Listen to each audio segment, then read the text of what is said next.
कहानी की राजनीति में वक्त सबसे बड़ी स्क्रिप्ट राइटर होती है। कल तक जो कहानी का हीरो दिखाई देता है, आज उसी कहानी में वो साइड रोल में आ जाता है या विलेन बन जाता है। कुछ ऐसा ही सीन इस वक्त ममता बनर्जी के साथ चल रहा है। वहीं कांग्रेस के राहुल गांधी के लिए तो 4 राज्यों के चुनाव के नतीजे जो आए हैं वो ब्लेसिंग इन डिस्गाइज की तरह दिखाई दे रहे हैं। ब्लेसिंग इन डिस्गाइज यानी दुख के भेष में सुख। केरल के अलावा बाकी के राज्यों में हार के बावजूद राहुल गांधी अपनी मोहब्बत की दुकान खोल लिए है। हारी हुई पार्टियों के साथ हमदर्दी जता रहे हैं। नतीजों के सामने आने के बाद राहुल गांधी ने फोन करके ममता बनर्जी और अभिषेक बनर्जी से बात की। राहुल ने ममता बनर्जी से कहा कि सांप्रदायिकता के खिलाफ एक साथ लड़ना होगा, सेकुलर ताकतों को एक साथ एक मंच पर मजबूती के साथ आना होगा। तो वहीं दूसरी ओर राहुल ने तमिलनाडु के मुख्यमंत्री रहे स्टालिन से भी फोन पर बातचीत की। उनके घटक साथी हैं।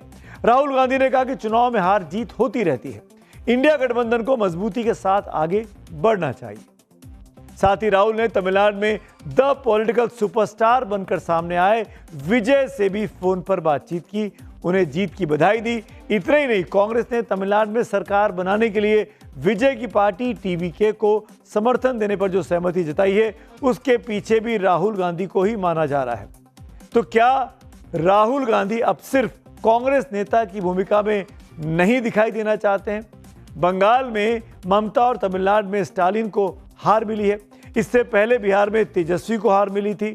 लालू यादव और शरद पवार बीमार चल रहे हैं। ऐसे में राहुल क्या लग रहा है कि इंडिया गठबंधन को अब वही आगे बढ़ा सकते हैं? क्योंकि राहुल गांधी जिस तरह के एक्टिव रोल में आए हैं बीते 48 घंटों में, वो देखकर तो यही लग रहा है कि क्या राहुल गांधी प्रतिपक्ष के नेता के साथ साथ विपक्ष के कोऑर्डिनेटर के तौर पर भी खुद को स्थापित करने की कोशिश कर रहे हैं।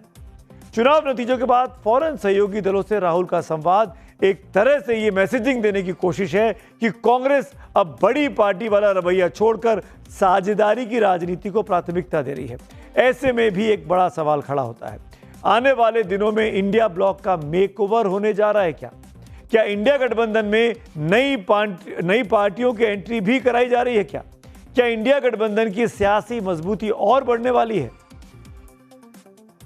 उद्धव ठाकरे जी ने उनके साथ बात की है, राहुल गांधी जी ने भी की है, मैंने देखा, और भी इंडिया ब्लॉक के बहुत से नेता है। हमको अब संघर्ष अधिक तीव्र करना पड़ेगा, अधिक जोरदार करना पड़ेगा और हम करने को तैयार हैं। देखिए, ममता जी के साथ इंडिया अलायंस हमेशा है और हमेशा रहेगा। राहुल जी ने भी कहा है, कल मैंने पढ़ा, अभी सुना है कि अगर किसी को आनंद हो रहा है कि ममता दीदी हार गई तो ये आनंद मत व्यक्त करो, ये देश की हार है, लोकतंत्र की हार। आज संजय राउत ममता के साथ पूरे इंडिया ब्लॉक के होने का दावा कर रहे हैं, लेकिन कल यही संजय राउत बोल रहे थे कि ममता बनर्जी को राहुल गांधी की बात माननी चाहिए थी। अगर ममता राहुल की बात पर तवज्जो दी होती तो आज नतीजे बंगाल में कुछ और होते। डेफिनेटली राहुल गांधी बार बार बोल रही थी ममता दीदी का ये बहुत बड़ा अपराध है, राहुल गांधी की बात मानी। अगर राहुल गांधी जी के साथ ममता दीदी बैठती, चर्चा करती, तो कुछ नतीजा और भी आ जाते। राहुल गांधी ने जो कहा है वो सच हो गया है। दूरदृष्टि वाला नेता है, विजन है उनको। तो पश्चिम बंगाल का तमिलनाडु का चुनाव चोरी कर दिया। इंडिया ब्लॉक को छिन्न भिन्न होने से राहुल गांधी एक महत्वपूर्ण भूमिका निभा रहे हैं। अधीर रंजन चौधरी राहुल गांधी की पार्टी के बड़ी नेता हैं, विपक्ष के नेता रह चुके हैं लोकसभा में।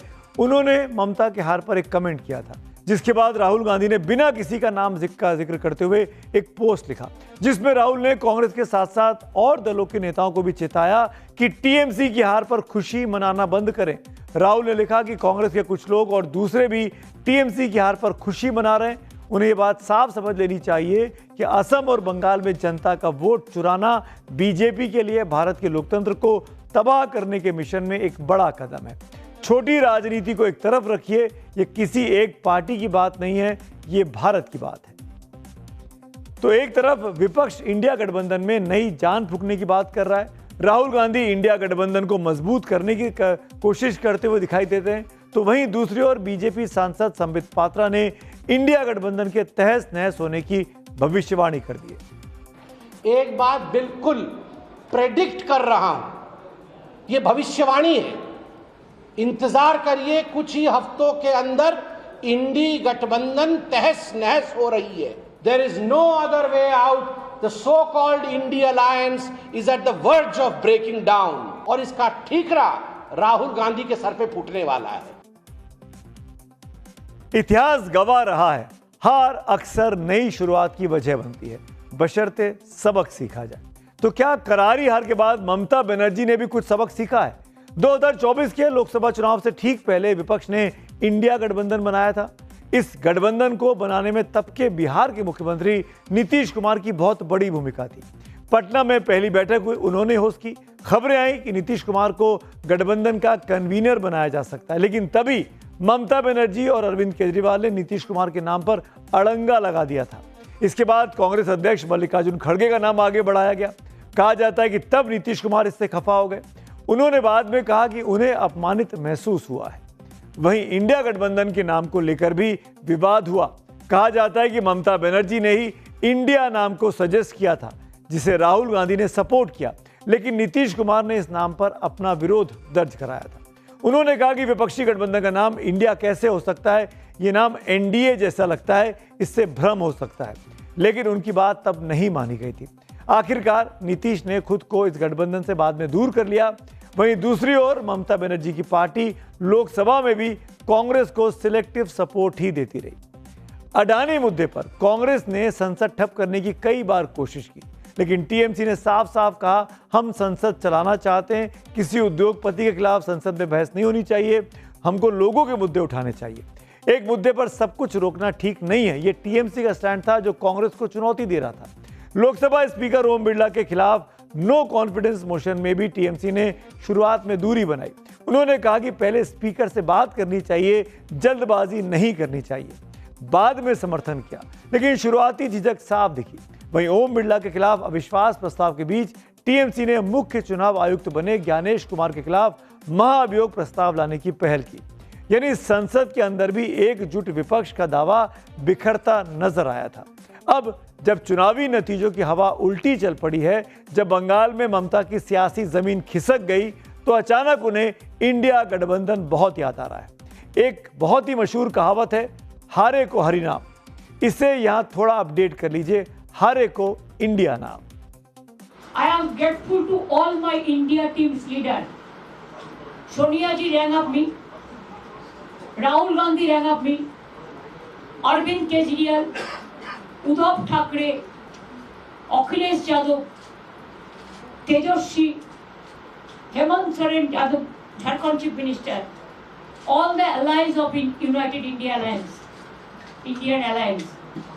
They said we are totally, absolutely with you. Mamata Banerjee को आखिरकार अब समझ में आया कि एकता में कितनी ताकत होती है, इसीलिए वो इंडिया ब्लॉक को एक साथ लाने की बात कर रही है। आगे बढ़ते हैं।